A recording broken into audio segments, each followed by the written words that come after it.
Good morning, Kahal Kadosh, Beruchim Abayim, everybody. Today, Rosh Hodesh Shebat Hava Aleinu Letova, the 3rd of January 2022. Today's class graciously sponsored by Mr. David Rabani and family Le'ilui Nishmat, his beloved father, Emmanuel Rafael Hai Ben Hanna, as well as by Mr. Albert Aires and family Le'ilui Nishmat, his beloved mother, Nizha Bat Fortune, Aleha Shalom, and breakfast for the entire week, graciously sponsored by the Falak family, Le'ilui Nishmat, the beloved father, Ezra Ben Sara, Aleha Shalom. Iratzon that to the words of Torah, the Neshama should have an Aliyah in Gan Eden. Amen. Yesterday, Mr. Falak, at the end of the class, told me that his father was someone who loved peace and pursued peace. If you go outside of the breakfast room to your left, there is a Netilat Yadayim sink. There is an Asher Yatzar blessing, and there is a plaque. That plaque is a donation by the Falak family, Le'ilui Nishmat, Ezra Ben Sara. I want you to go outside, read the plaque, and tell me what it says. Okay, no. I have 17 messengers. Okay, Junior, go outside a minute, read the plaque next to the sink, and tell me just the text. Don't tell me the dedication. It's already paid for. You speak English? Excellent. Welcome back. Yes, what does it say? Who loved peace and pursued. Chazak Baruch. Who loved peace and pursued peace. Now, why do I say this today? So I'm going to invite to the class as guest speaker someone who wrote over 70 books, who passed away over 200 years ago, and is here with us. You heard the name before, the Moed Kol Hai, Rabbi Chaim Palachi, and he discusses a very fascinating concept concerning the day of Rosh Hodesh Shebat, which is today, but this is only today the down payment for the blessing. The blessing spreads for the next 30 days. So he begins and it says, Shebat, the name, or rather the month of Shebat, represents the middah of Aharon HaKohen. What was the middah of Aharon HaKohen? We just said it. Ohev Shalom, Berodev Shalom, who loved peace and pursued peace. And therefore it says, Tzarich bechodesh hazeh, in this particular month, Leitametz yoter, to invest great effort, Liyot Ohev Shalom Berodev Shalom, Umesim Shalom Ben Adam LaHavero, Uben Ish LeIshto, and establish peace and harmony not only between friends, but actually in your own marriage. Yoter mikol Chodshei Hashana, more than any other month of the Jewish calendar. And the question is, why? In other words, every day is a good day to make peace. Right? Imagine yourself, if husband and wife, Has v'shalom, have a certain type of argument, etc. What, you're going to say, okay, I have to wait till Shevat comes for me to make peace. And this happened on the month of Nisan. So you're going to wait 11 months until you make peace with your wife? Obviously not. Any day, the sooner you do it, the better. But it says the Moed Kol Hai, there is an advantage when it comes to make peace and to enhance the peace in the month of Shevat. It says why? Because the month of Shevat itself, based on Kabbalistic writings, is a Rashi Tevot, Shalom Beracha Tova. That's what Rabbi Chaim Palachi says. Shalom, peace, Beracha, blessing, Tova, goodness. So it says Rabbi Chaim Palachi that in the Zechut of Aharon a Kohen that was Ohev Shalom, Berodef Shalom, we can get a free pass in enhancing our peace and harmony at home. It goes further. ויזהר ביותר לכבד ללומדי תורה ולהחזיק ברכיים הכושלות. Be careful in honoring those who learn Torah and support the knees that are shaking. What is this referring to? So I think that is important to share with the Kahal Kadosh. I'll give you the very short version, simply because the full version is related to the month of Tisha B'Av. But we need to remember the following. Like every hour of the day, the Zohar Kadosh writes that it connects to a different letter of Hashem's name.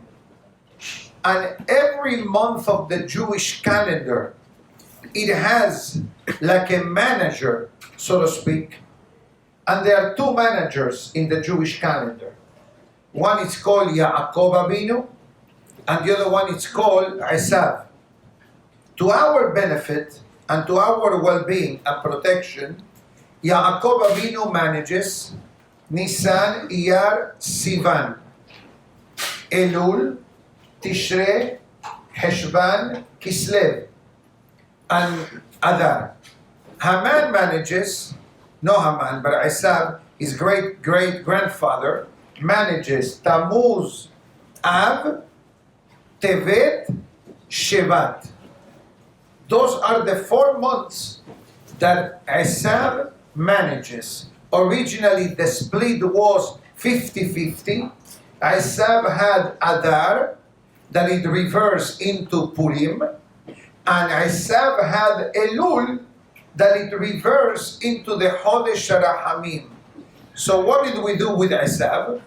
We made a deal that Tammuz, his power is from the 17th of Tammuz till Tisha B'Av, 3 weeks only. On Tevet, from post Hanukkah till now. And Shevat, we took half of it by the upcoming celebration of Tu Bishvat. Now I give you this introduction to understand the statement that Rabbi Chaim Palachi says. It says, why do you have to honor the Torah this month more than other months? So the short answer is that if we remember back in Sefer Bereshit, when Yaakov Avinu was attacked by the Malach, what was the reason that Yaakov Avinu was attacked? Why wasn't Abraham Avinu attacked? Why wasn't Ishak Avinu attacked? Short answer, because the Yetzer Hara, or Esav, doesn't care too much if a person prays all day. It's important to pray, it's beautiful to pray, or a person does Hesed all day. The Yetzer Hara is not bothered by it. But you know what annoys the Yetzer Hara? Torah learning. That's why the Gemara writes, Barati Yetzer Hara, Barati lo Torah tablin. God says, I created the Yetzer Hara, but I also created the antidote. And that's the reason why Yaakov Avinu, we have free sitting next to me, doesn't cost anything. I'm not going to put you on the spot. So feel free to find a seat. We need more chairs, we'll bring more Be'ezat Hashem. So the Gemara says, I created the Yetzer Hara, but I also created the antidote. With all that being said, if the month of Shevat, to a certain extent, carries the management of Esav, I need to counterattack that Esav management. And how do I do it? With Torah learning. And by honoring those who learn Torah, and to do act of Hesed, and to support the learning of Torah, which is one of the reasons why the Zohar Kadosh explains, why did the Malach of Esav wounded the thigh of Yaakov? The Pasuk says, Vayar ki lo yachol lo. The Malach saw that he wasn't able to defeat Yaakov. Why? Because the Torah gave Yaakov the strength. Vayga bechafyerech yerecho. It says that he wounded the thigh of Yaakov. You know how the Zohar HaKadosh calls the legs of Yaakov? Tamchin de Oraita, the supporters of Torah learning. So what does it mean? That many times the Yetzer Hara wants to weaken the Torah, but he fails. So what does he do? Oh, I'm not succeeding in defeating the Torah. Let me hit him in the pocket. Suddenly, the sponsors of Torah, the sponsors of the Kolelim, go through financial challenges. And when you call them to renew their donation, what they tell you? Things are difficult, I cannot, and many times it is true. Let's not minimize the fact. But many times, this reaction is instigated by the Yetzer Hara, because he's going to tell those in charge of the Kolel, listen, you have less money, less abrechim. Less abrechim, the Yetzer Hara is happy. So, if you want to renew your donations to the Kolel, I'll be more than happy to accept them. Amen. I'm not fundraising at this moment. If you want to become a founder, talk to me. He's only 18. That means 18,000. Flexible payment plan available. Anyways, now with this, we are able to understand the opening statement of Rabbi Chaim Palachi. But comes the Moed Kol Hai, and it says in the next paragraph, all that is true. But we need to remember one more guest, Yosef HaSadik. And it says, Shevet, Shivto, Mehila, Shivto Shel Shebat, Shevet Yosef. So look, I just said 3 times the word Shevat. Shivto, Shevet, Shebat. Shevet means a tribe. Shevet is a rod, a stick that they use to lead the sheep. It's called Shevet. Shivtecha Mishantecha, Hema Yenachamoni. And then you have the month. So it says, why Yosef HaSadik has the zechut of being next to Aharon in the month of Shebat, Deher Yemei HaShobabim, because the month of Tevat guaranteed coverage of the days of the Shobabim, which is not a new topic. We discuss for years, Baruch Hashem, every year around this time, we discuss the Shobabim period. I just remind ourselves for a large audience, virtual and in person. Shobabim is a period in the Jewish calendar that a person can remedy personal mistakes made throughout life in relationship to the Berit Milah of the person. Many times a person is not careful, many times a person, God forbid, acts in ways which are inappropriate, or in a marriage that family purity is not observed, so to speak. This is the time to repair that avon. And it says that Yosef HaSadik is the one connected to something which is called in Kabbalistic terms, Tikkun HaYesod, the foundation of holiness of a man is the Berit Milah. How the person behaves with the Berit Milah, this is the level of holiness that a person can have. And I'll tell you a secret. A person may do a lot of mitzvot, and I'm not asking for approval in what I'm going to be saying now, because I'm not running a contest. But I'll tell you one thing.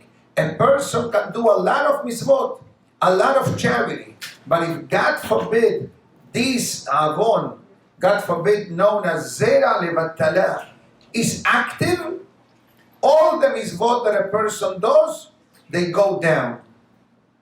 And when I mean they go down, I'm not saying in volume, but in the quality of the mitzvah. Why?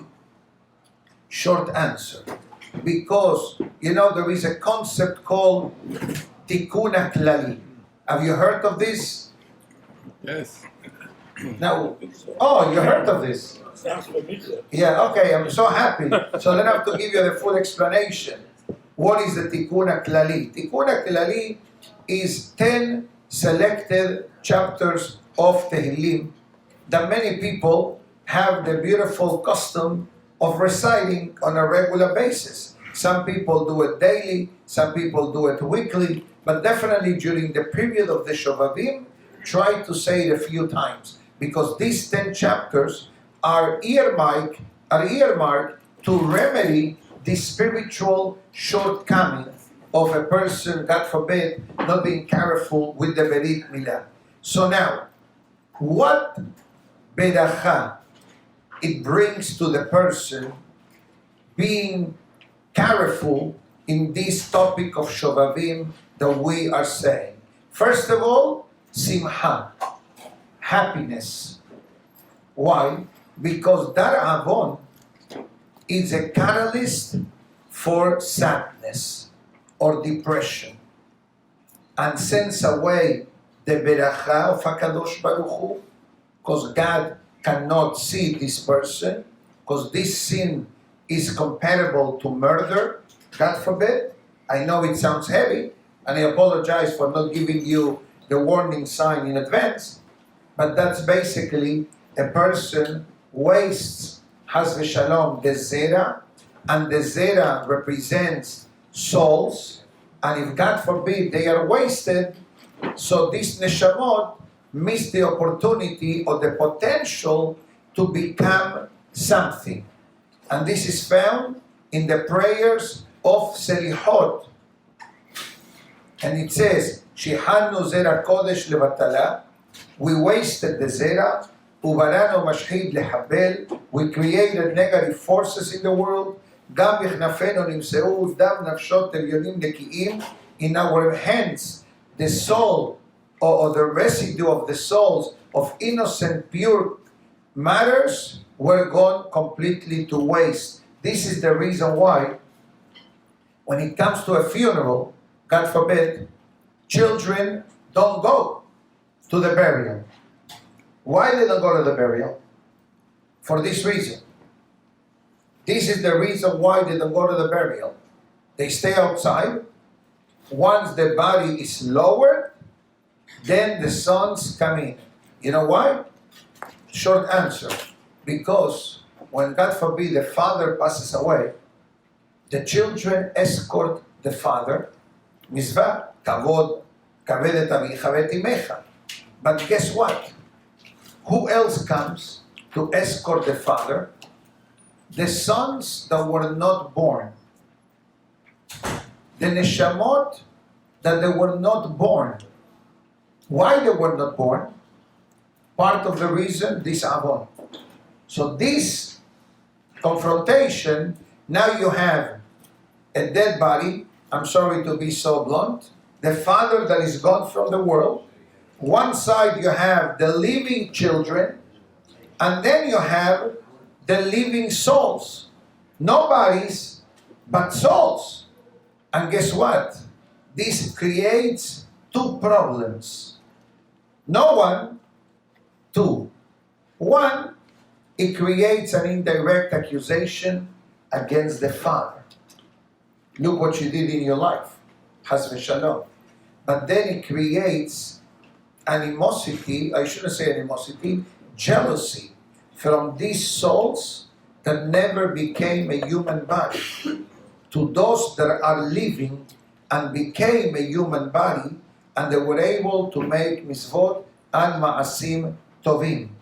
I know what I'm saying is very heavy, and I'm not trying to frighten or to scare anyone, but you need to know the facts. This is the reason why a son doesn't escort the father to the grave. You stay outside, a few feet away is acceptable. And only once the body is lowered, that's when the son can come in, they do the Kaddish, they do the Keriah, etc.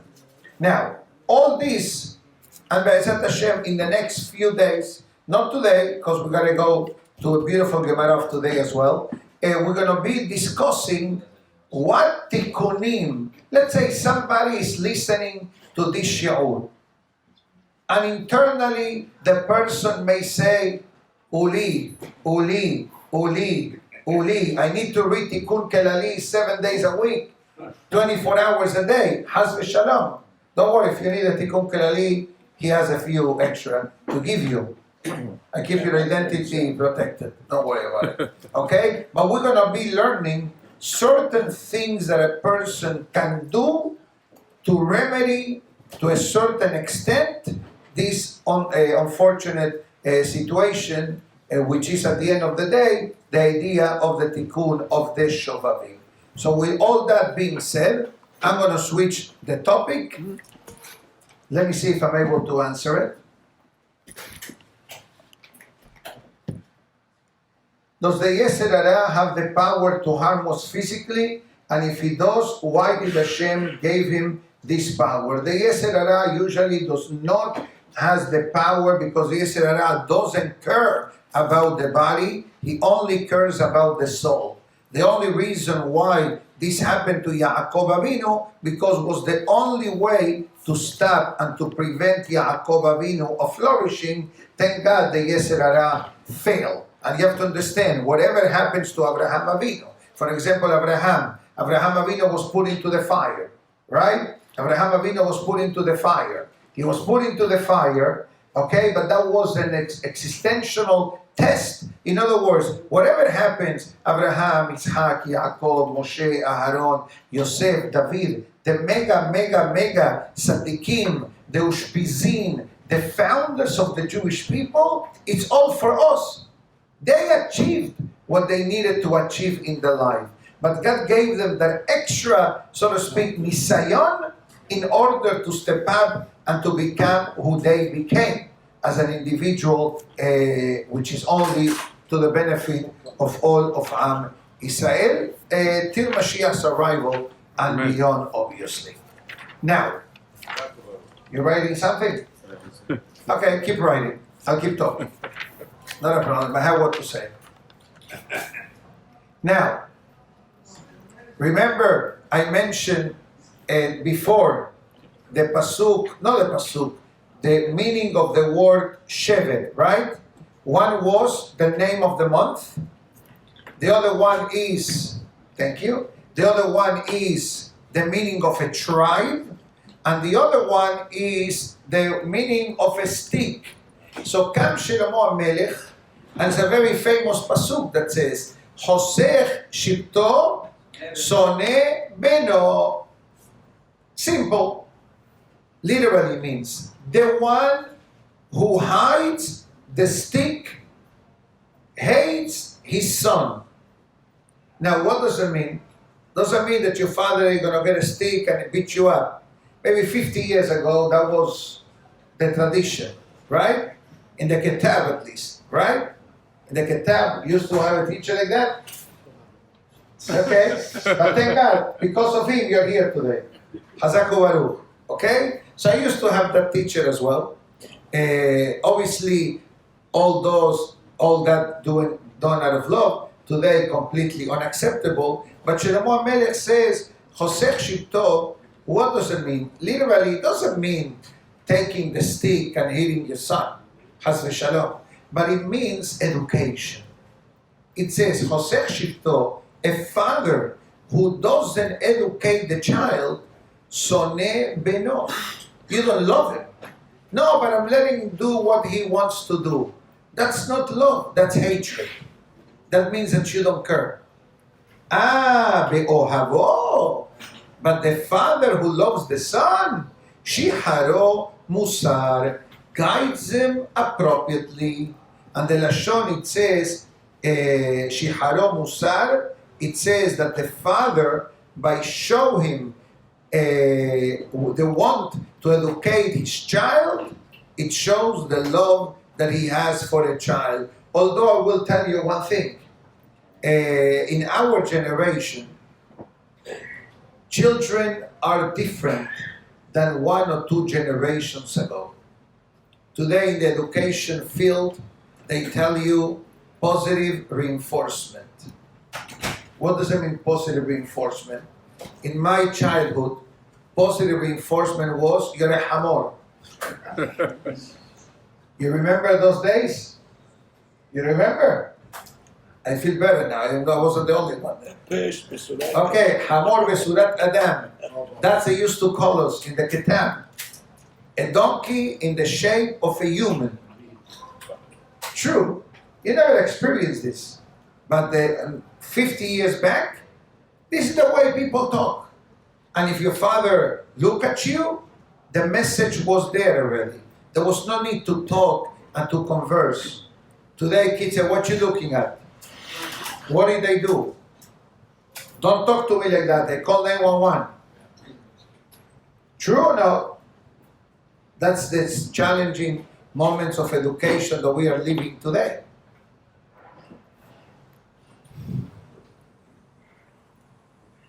Why doesn't the Yetzer Hara care about tefillah, but only about learning?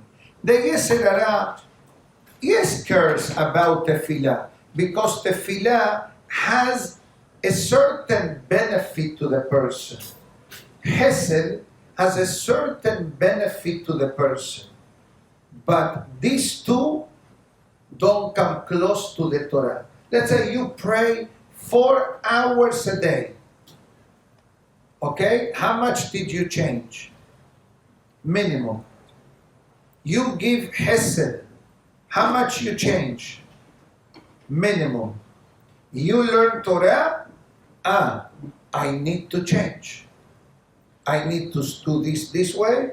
I need to behave better. I need to treat people in a more respectful way. I need to be more thankful. I need to be grateful. I need to count my blessings. That's what Torah does. And that's why Abraham wasn't attacked. Isaac was not attacked. But Yaakov was. And to support this statement, in the Mishnah in Pirkei Avot, Al Shelosha Levarim Ha'olam Omed, the world has 3 pillars to stand upon. Which is the pillar number 1? Torah. Then Tefillah, then Gemilut Hasadim. Torah, the Gemara also says in Masechet Sotah, that Mitzvah, Be'idna de Asigna, during the moment that a person is doing the mitzvah has the power of protection and salvation. Torah, even after you close the book, it has the lingering effect on the well-being of the person. Meaning to say, the mitzvah has a limited lifespan. Torah has a long time effect on the person. With that being said, we'll switch the topic. I know that I'm going into overtime, but we started late the class today due to Rosh Hodesh, beautiful prayers. But I want to read maybe a few lines of the Gemara, and then we'll wrap up the class for today, so everybody can continue in the happy day in South Florida. The Musar is a bit heavy today, so I'm going to skip it because I already gave you plenty of ammunition earlier in the class. We'll save it belly nether for tomorrow, describing the topic of morality or immorality. So we'll save it for tomorrow. Let's discuss the Gemara of today. Gemara of today is very practical. Perhaps many of us already do it, and perhaps some need improvement. I don't know, so I cannot comment on that, but it's a very powerful concept concerning Shabbat. So we already learned last week the power of the Seudah on Shabbat. that the power of the Sa'udah on Shabbat, the Zohar HaKadosh called it Sa'udah of Emunah. That was Friday's class. Listen to the recording, I explain exactly how it works. And we say, who is the guest of honor in honor of Shabbat? The Shekhinah, Hashem, holy presence. So far, so good? So now that we know that, now I need to dress accordingly. You have the king coming to your house. How are you going to welcome him? Or you have the queen coming to your house. How are you going to welcome her? So the Gemara writes away, Bechibato, honoring the Shabbat, Shelo yeh malbushecha shel Shabbat, kemalbushecha shel Hol. The way you dress on Shabbat cannot be the way you dress on the weekday. So somebody asked me this question a long time ago, and the fellow says, Rabbi, I never saw you without a tie. I always see you with a jacket, with a suit and a tie. How do you dress on Shabbat? You wear two ties? Says, no. I have suits for Shabbat. I have shoes for Shabbat. I have talet for Shabbat. I have the hat for Shabbat. And I have whatever I can have for Shabbat. It's earmarked Shabbat. Okay. Good answer, right? Beautiful. So it says, why? The question is, what difference does it make if I come to the Shabbat with the same garment that I wore on a Friday?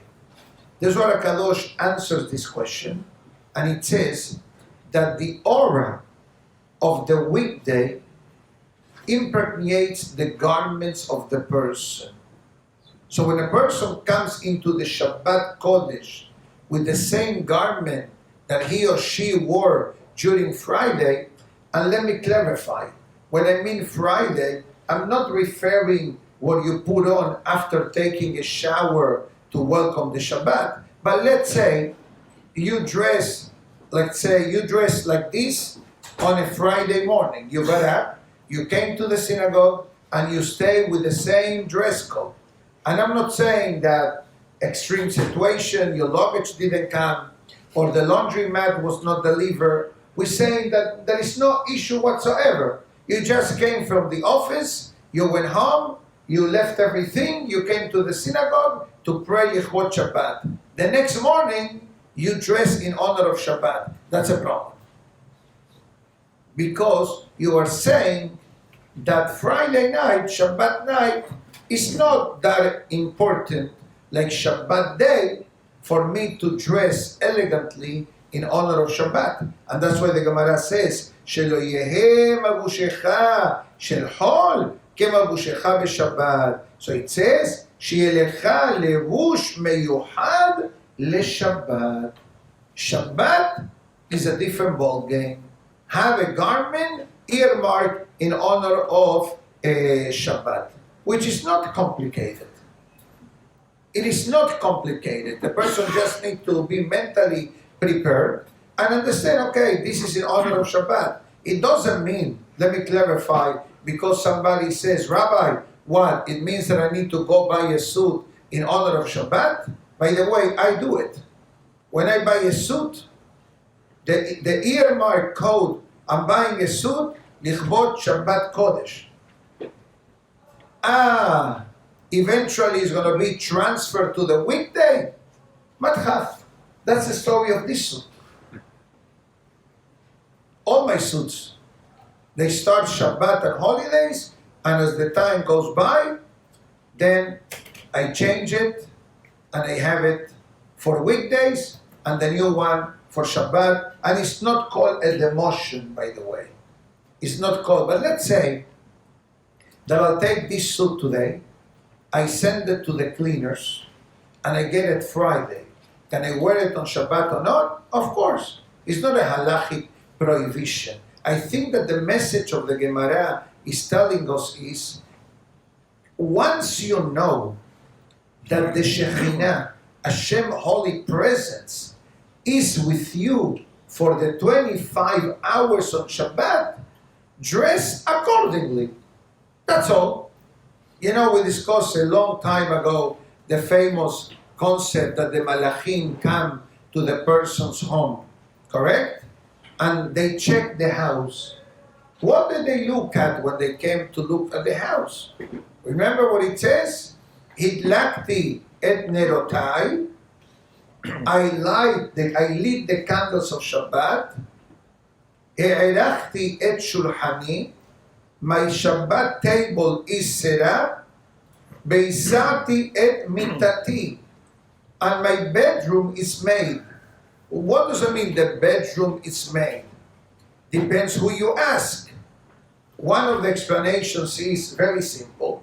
That a person in the olden days, bedroom, dining room, living room, Florida room, were all one room. Today is different. Today you have the living room, you have the dining room, you have the bedroom, you have the master bedroom, you have the walk-in closet, etc. But I think that the message in our century means that the house is set up in honor of Shabbat. Clean and presentable, etc. Also the Gemara discusses, Bedaver davar, שלא יהא דיבורך של שבת כדיבורך של חול. That the way you talk, which is a non-Gemara and a non-Halacha, the way we talk on the weekday is not the way we talk on Shabbat. What I mean to say the way we talk, I'm not telling you to do like some holy rabbis do, that on Shabbat they only speak Hebrew. There are certain tzaddikim that on Shabbat, number one, they don't talk.